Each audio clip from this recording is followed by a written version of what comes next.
Pensa veus. Amèrica Barcelona. Amb Míriam Aimamí.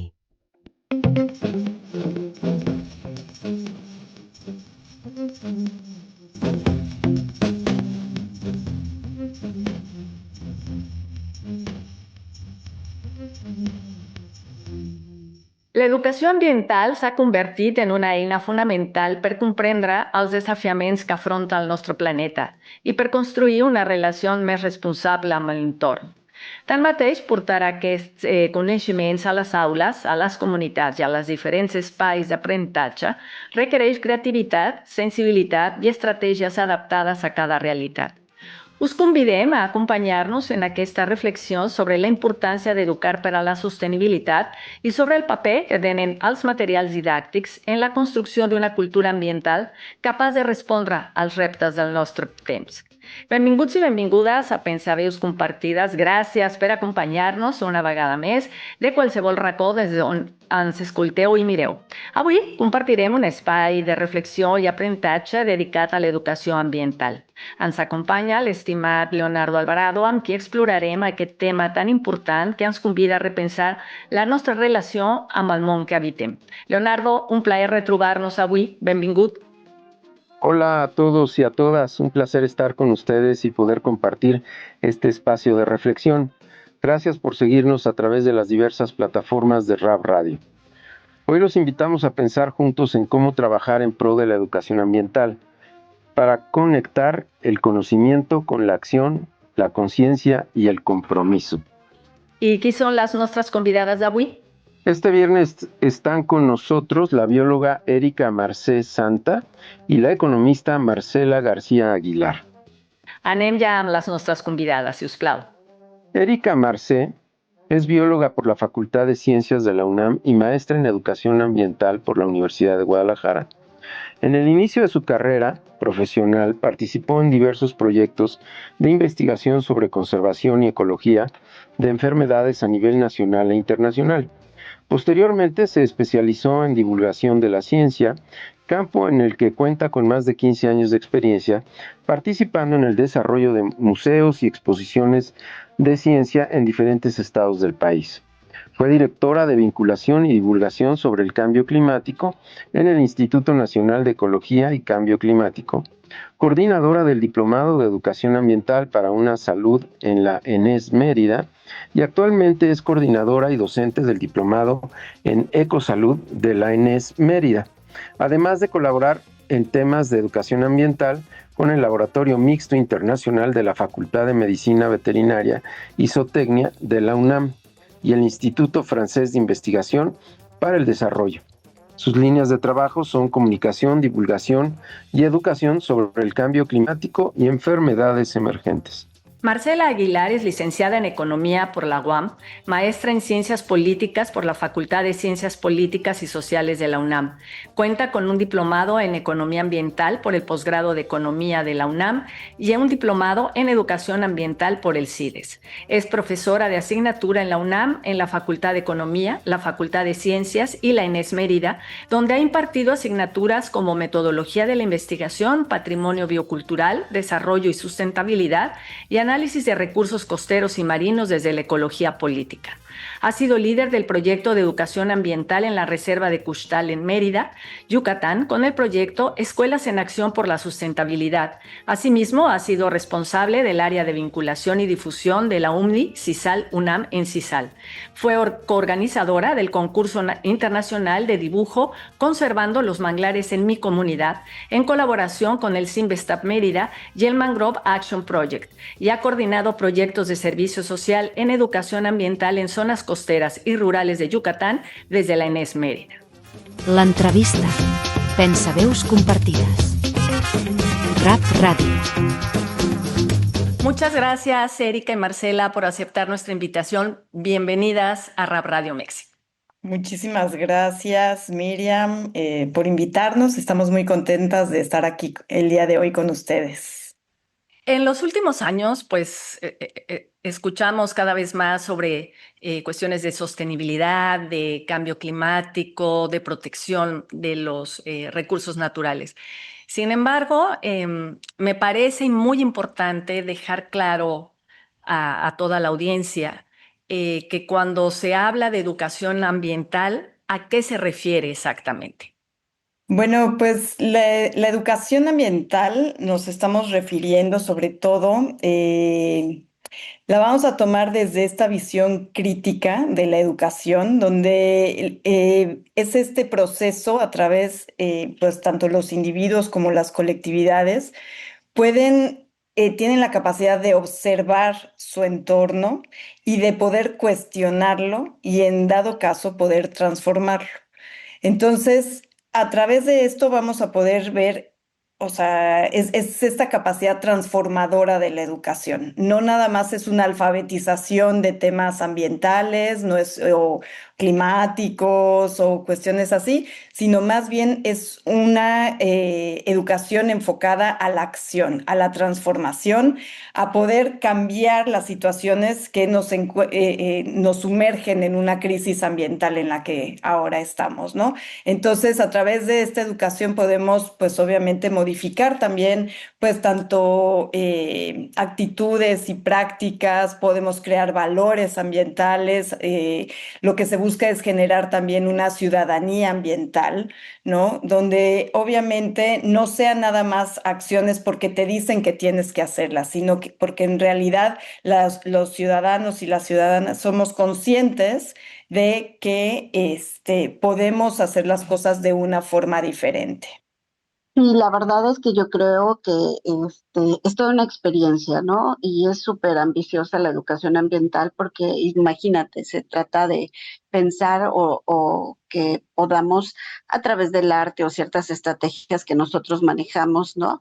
Y también con un referente científico que tiene que ver con esta manera de mirar el mundo de manera diferente, de tener una experiencia con una conexión, no solamente cognitiva, sino una conexión espiritual, una conexión de maravilla, de reconocer la vida, de saber cómo se sustenta la vida a la que pertenecemos y cómo estamos conectados unos con otros, ¿no? Desde un animalito, de ver este respeto hacia la vida y de saber cómo hay esta interdependencia, ¿no? Entonces, esta experiencia para nosotros es vital, ¿no? Es transformadora el simple hecho de lograr esta conexión, no solamente en términos del conocimiento, sino que va más allá como esta experiencia humana, ¿no? Con la naturaleza, con la madre tierra y tener ese respeto, ¿no? Ese respeto y esa, no solamente por la vida, sino por reconocernos que somos parte de algo muy grande y que debemos tener esta armonía, ¿no? De podemos convivir en armonía con otras especies humanas, no humanas, y bueno, pues reconocernos de entrada primero con nosotros, y con nosotras, ¿no? Entonces, bueno, pues creo que la educación ambiental no se le ha dado esta dimensión justa de lo que podría significar y de lo que podría además estos aprendizajes sociales, ¿no? En donde, que como dice Erika, ¿no? Acertadamente, que tiene que ver con esta forma de transformar, de crear esta ciudadanía planetaria, ¿no? Como diría Morán, ¿no? Maravilloso. Entonces, pues creemos que por eso pensamos y estamos dedicadas a esta tarea, ¿no? Que es la educación ambiental y no solamente con niños y niñas, sino con mujeres, pescadores, productores, con toda la población en general, ¿no? Escuchándolas a ustedes, se me ocurren cientos de perspectivas y de aristas que esto tiene. Y para tratar de llevar la plática un poco sin un espectro tan amplio, me gustaría preguntarles, eh, bueno, ¿y cómo vamos? ¿No? Porque pareciera que no sé, uno desde acá, desde afuera, sin ser especialista, se atreve uno a pensar que pues no vamos muy bien, pero qué mejor que escucharlo de ustedes, ¿no? Y si esto tiene alguna esperanza. ¿No? Bueno, ¿cómo vamos? Bueno, Pues muchas veces desde la ciencia, por ejemplo, se ve un panorama, pues realmente, como bien dices, Leonardo, pues que a veces no es alentador, ¿no? Sin embargo, tanto Marcela como yo y muchos otros educadores ambientales nos negamos a generar una educación ambiental basada en el catastrofismo, ¿no? Sí, o sea, estamos convencidos en que necesitamos, o sea, para poder transformar la situación en la que estamos, necesitamos generar esperanza. Pero si nos enfocamos en lo mal que estamos, en que nada se puede cambiar y demás, entonces ahí es donde nos atoramos también. Y entonces es una forma también, nos apantalla tanto el escenario, que a veces es así como que nos quedamos pasmados y decimos, no, pues yo no puedo ayudar en eso. Y claro que podemos ayudar, ¿no? Y no nada más desde la parte individual, que bueno, eso se ha manejado mucho, ¿no? Los ecotips o ecoacciones, que son como pequeñas cosas que podemos hacer desde la parte individual, pero donde más podemos transformar y donde más podemos tener un impacto es desde las colectividades. Si actuamos en comunidad, si actuamos hacia un bien común, entonces eso cambia todo, ¿no? Entonces, yo, la verdad, siempre y además como madre, me voy a negar rotundamente a decirle a mis hijos, ¿sabes qué? El mundo que te va a tocar va a ser horrible. Pues claro que no, va a ser diferente. Eso sí lo sabemos, va a ser diferente. Pero eso no quiere decir que no vaya a haber una posibilidad de una vida maravillosa como la que hemos también tenido nosotros. ¿Y por qué? Porque tanto no, y no nada más enfocándonos en las acciones que ellos tengan que hacer, mucho se ha enfocado en la educación ambiental como para las generaciones futuras y que ellos son la semilla del futuro y por eso la vamos a hacer solamente en niños, no. La educación ambiental también la hacemos con tomadores de decisiones, la hacemos con, como bien decía Marcela, con productores, con docentes. Mucho nos encanta, Marcela y a mí, trabajar con docentes porque finalmente son los que están ahorita en la línea al frente, ¿no? Y que pueden hacer un cambio ahorita. Y lo que necesitamos es, eso sí, necesitamos actuar ya. ¿No? No podemos seguir esperando a que las generaciones futuras crezcan y hagan algo por nosotros. Necesitamos nosotros actuar ya. Sí, yo creo que yo soy del club, ¿no? Y creo que los educadores ambientales somos del club de los que sembramos esperanza. Y sembramos esperanza no solamente en el rollo, no solamente en el discurso, sino lo hacemos con la acción, con estas actividades que nosotros diseñamos, con el trabajo con comunidades, el trabajo con docentes, el trabajo que también creo que hace falta con servidores públicos y servidoras públicas, ¿no? También con estos bueno, yo no digo tomadores de decisiones porque creo que todos tomamos decisiones, hasta el bebé más pequeñito, o porque nosotros trabajamos hasta con pequeñitos de jardín de niños, hasta con productores y pescadores, etcétera, ¿no? Pero decimos siempre tomemos decisiones con nuestro entorno, en nuestra comunidad. Y como bien decía Erika, yo creo que una forma también de reconocer que es este hombre verde que de repente nos han construido mentalmente, en el que dicen, bueno, pues si llevamos la bolsita de tela al súper y hacemos estas pequeñas acciones en casa, ya la hicimos, ya podemos dormir tranquilos y ya la libramos.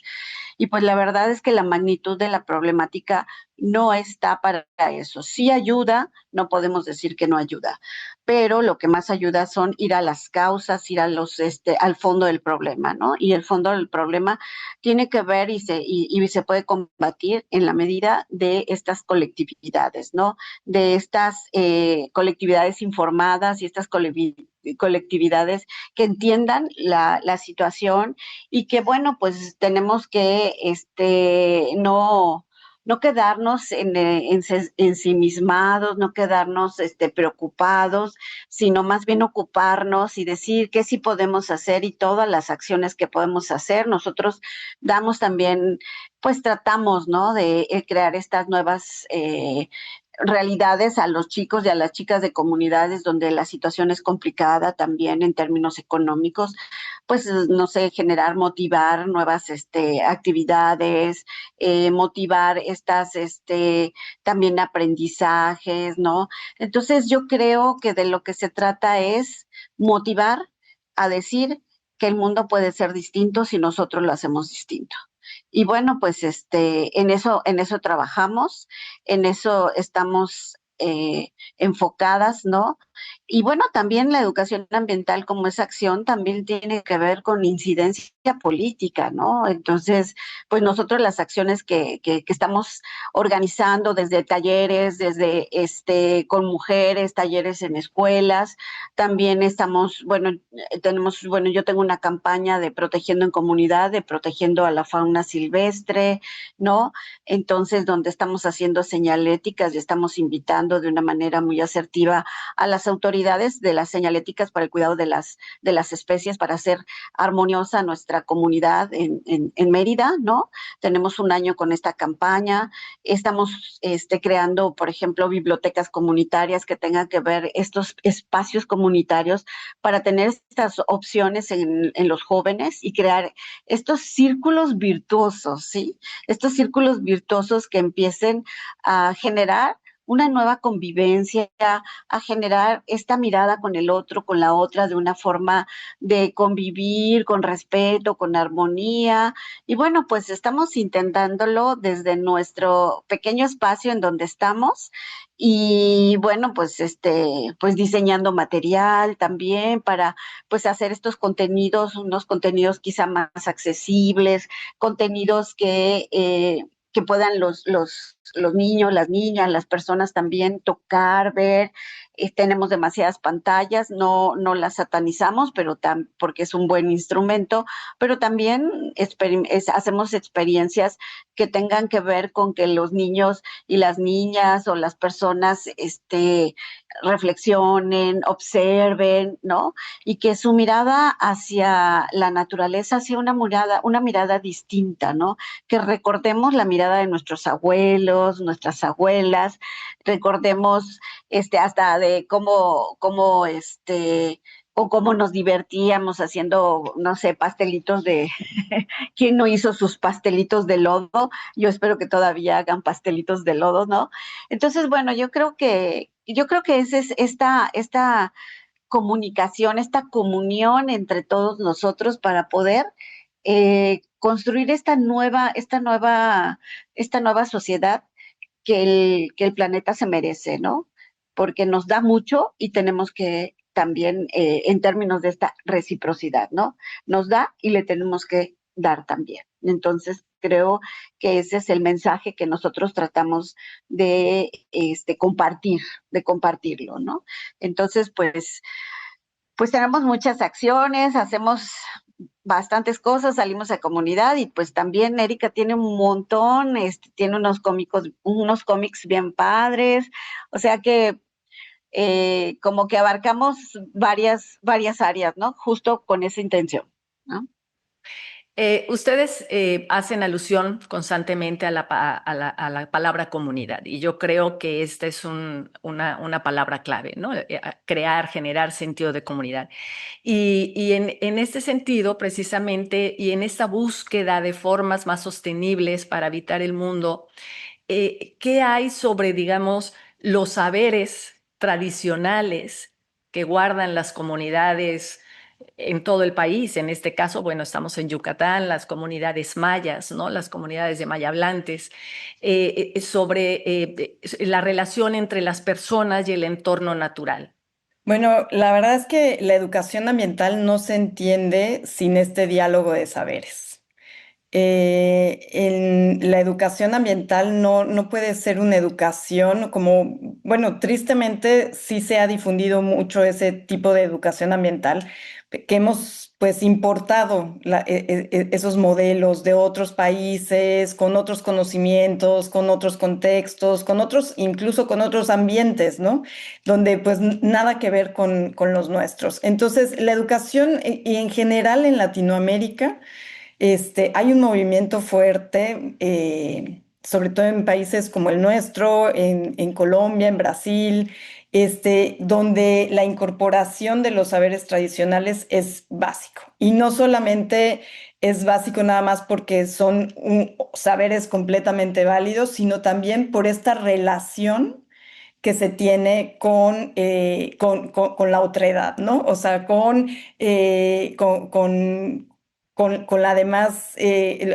los demás componentes de la naturaleza, además de nosotros.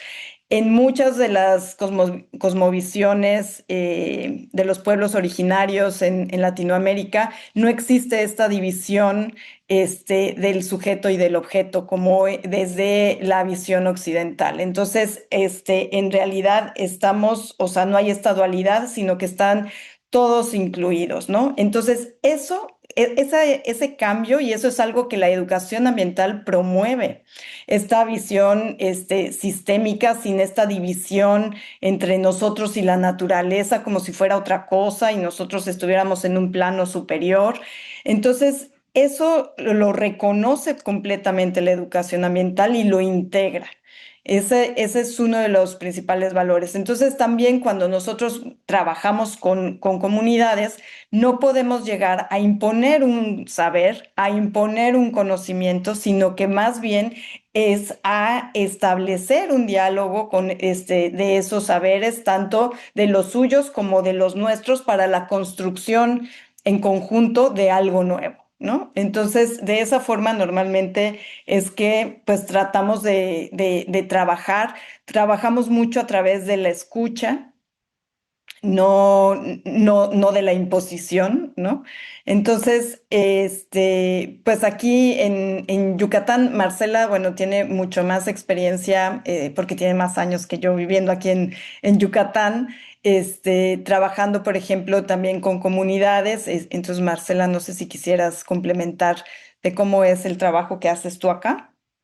Bueno, pues les decía esto, ¿no? De los aprendizajes que yo he recibido de las infancias en estas comunidades indígenas que son mucho más alejadas, mientras más alejadas, pues tienen mayores conocimientos de su entorno, de las especies en las que viven, de las aves, de las plantitas, de las plantas que son medicinales, en fin, ¿no? Y bueno, pues eso lo he aprendido, yo lo he aprendido. Y también hemos compartido otros conocimientos que ellos no tienen, que tienen que ver con una base más científica. Entonces, en este sentido, creo que este diálogo de saberes se da, ¿no? Entre conocimientos ancestrales con conocimientos científicos, esto por ejemplo, de los servicios ecosistémicos y este tipo de situaciones que pues ellos lo conocen, tienen una mirada y nosotros tenemos otra mirada. Entonces esto lo que hace es que hay este diálogo y se comparten miradas y se comparten conocimientos y creo que eso construye un nuevo conocimiento, ¿no? Y esto es lo valioso porque se retoma la parte valiosa de pues de esta recuperación que tienen a través de estas nuevas generaciones que han recibido esta sabiduría de sus abuelos y bisabuelas. Y también hemos notado que en la medida que nos acercamos a la ciudad, pues esto va disminuyendo, ¿no?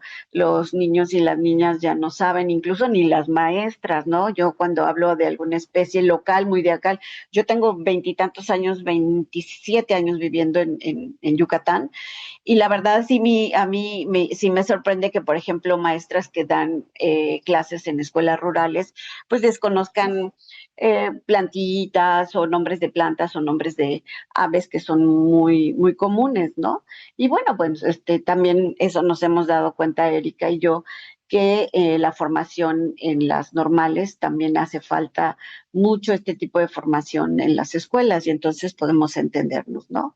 Pero bueno, esto creo que lejos de desalentarnos ante este entorno tan complicado que tenemos y esta maravillosa patrimonio biocultural, también es esta forma de decir, es un patrimonio que debemos reconocer, que debemos amar y que debemos de cuidar, pues no lo podemos hacer si no empezamos a mirarlo de otra manera, ¿no? Y bueno, pues es importante que los niños reconozcan su cultura, la valoren, ¿no? Y bueno, pues ese es un tema porque hay muchos niños y niñas que les da pena decir que hablan maya, ¿no? Y algunos incluso hijos de pescadores y pescadoras también les da pena decir que son hijos de pescadores, ¿no? Y pescadoras. Entonces yo creo que eso nos llama a nosotros la atención de decir que tenemos que empezar a trabajar mucho en estos aspectos y que sí, preocuparnos, pero empezar a tomar acciones para recuperar, porque pues es maravilloso ver nuestra cultura, ¿no? Por ejemplo, eh, que el murciélago, ¿no? El murciélago, que es una especie así que todo el mundo le tiene así como cierto, porque es una especie no muy carismática o muy bonita, que digamos, pero reconocer que en la cultura maya el murciélago acompaña al inframundo, ¿no? Entonces, ¿cómo se tiene esa relación de igualdad, de horizontalidad con estas especies? A diferencia, por ejemplo, del occidente, en donde se ve que los hombres dominan a las bestias y esto, ¿no? Entonces, ves este choque, ¿no? Cultural y reconoces esta mirada y este respeto hacia la naturaleza. Y creo que eso es lo que debemos de aprender de estas culturas, ¿no? Que han estado mucho más tiempo que nosotros, que han logrado mantenerla y que además los que han conservado los territorios son los grupos indígenas, ¿no? Y son los que ahorita están defendiendo, los que están poniendo el cuerpo, ¿sí? No nosotros, son ellos los que están poniendo el cuerpo. Entonces, yo creo que pues es también un tema de justicia socioambiental. Entonces sí creo que es importante que nosotros hagamos esta labor y más en escuelas que son escuelas pues alejadas, que no tienen vulnerables, ¿no? En comunidades alejadas que no tienen la oportunidad de venir a la ciudad, de tener estos recursos educativos. Entonces me parece muy importante porque además entonces estamos formando también a defensores de territorio, estamos formando también a estos manejadores, por decirlo de alguna forma. No me gusta mucho el término en términos así como de utilitario, ¿no? De cosificación, pero bueno, es recordando a los ancestros de cómo podían armonizar y vivir de una manera eh, adecuada, de cuidando la madre naturaleza y sobreviviendo, cómo se daba esa armonía, ¿no? Cómo se daba la armonía. Y en esta relación con la naturaleza, que eso me parece básico, ¿no? Qué bueno que tocas esta arista del asunto, porque más que plantear un asunto o una perspectiva catastrofista, yo lo que quisiera preguntarles es, ¿en qué momento pasamos de la educación a la resistencia? Es decir, yo sé que la educación es una forma de resistencia, pero ya aquí estoy planteando el activismo, porque la impresión que yo tengo del trabajo que ustedes hacen es que sería muy raro que una comunidad, digo, tiene sus bemoles, pero muy raro que una comunidad no se sume a este esfuerzo, a esta propuesta, porque las comunidades saben, valoran sus territorios, lo que tienen alrededor. Creo que el problema está del otro lado, ¿sí? Un sistema económico brutalmente individualista, extractivista, un sistema de gobierno que tampoco, yo no quisiera meterme mucho en política, pero les quiero preguntar qué tanto apoyo han recibido, por ejemplo, de Semarnat o de la Profeco o de cosas así, y si vemos el panorama nacional del asunto, sí es muy lamentable, ¿no? Entonces, digo yo, las comunidades se van a sumar todas. Nada más hay que ver un poco de la historia de nuestro país y muy raro que alguien no se sume. Pero el otro lado, ¿qué hacemos con el otro lado? Porque ahí es donde yo sí veo que tenemos todo en contra, por decirlo de alguna manera. Sí, fíjate, como decía Marcela hace rato, o sea, la educación ambiental tiene una dimensión política clara y evidente. Y no quiere decir que eso que estés, o sea, como con un partido político u otro, sino que en realidad identificas cuál es el sistema que ha provocado esta crisis ambiental y no podemos entender la crisis ambiental si no la enmarcamos dentro de la crisis civilizatoria, ¿no? Es una crisis de la civilización, de los modos de cómo nos entendemos y nos estamos en el planeta, ¿no? Y es de una civilización que ha sido, bueno, pues, o sea, pues impuesta a través de la colonización y sigue dándose esa colonización, ¿no? Se sigue dando esa colonización de los territorios, de los pueblos, de las personas, de la naturaleza. Entonces, e incluso hasta a través de la ciencia, ¿no? Se sigue dando esta colonización. Entonces, ¿cómo reaccionar ante eso? O sea, claramente la educación ambiental tiene una postura antihegemónica completamente, tiene una postura decolonial y tiene una postura crítica hacia el asunto. Ahora, claro que todas las comunidades, como bien dices, Leonardo, se sumarían, ¿no? ¿Por qué? Porque si tú vives tu territorio, tú conoces tu territorio y entonces defiendes tu territorio. Y no por nada, los defensores ambientales en nuestro país, pues es una de las actividades más peligrosas de ejercer dentro de nuestro país, junto con los periodistas, ¿no? Pero en segundo lugar están los defensores ambientales. Entonces, ¿por qué? Porque estás chocando con,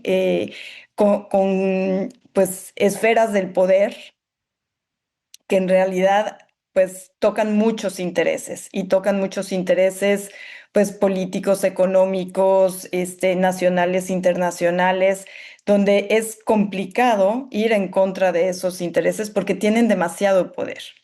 Entonces, ahí es donde está el problema. Pero ¿por qué también se ha podido avanzar de ese otro lado, ¿no? Como de ese lado oscuro, digámoslo así? Pues porque también hay una homogeneización de la cultura y el territorio.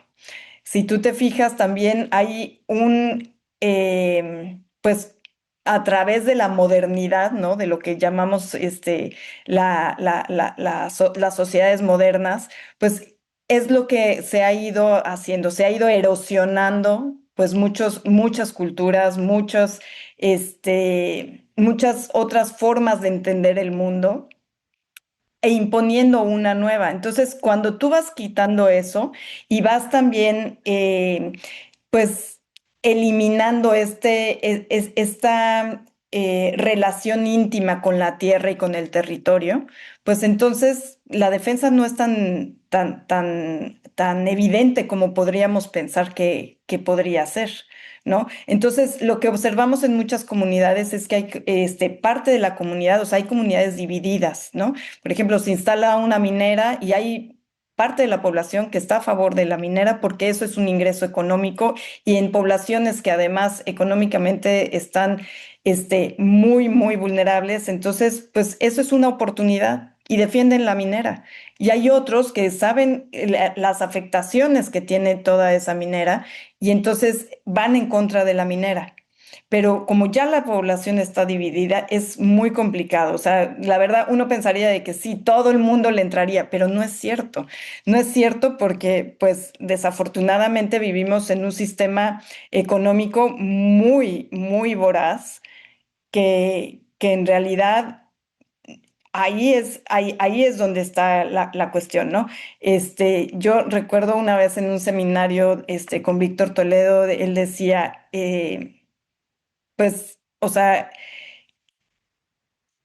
lo que vemos es que necesitamos un cambio. O sea, eso lo tenemos claro. O sea, la humanidad sabe, o sea, sabemos que necesitamos cambiar, necesitamos transformarnos, pero lo que no tenemos muy claro es hacia dónde vamos. Y eso, o sea, ese es el momento de crisis en el que estamos. Por eso es ahorita justo este momento de crisis civilizatoria, porque en realidad sabemos que lo que tenemos no nos funciona, pero no sabemos bien hacia dónde vamos. Y aunque hay como varias voces de esperanza y varias, ¿no? Pues como luces hacia dónde podemos ir, en realidad no hay una, como humanidad y como un sistema planetario, no sabemos todavía bien hacia dónde, ¿no?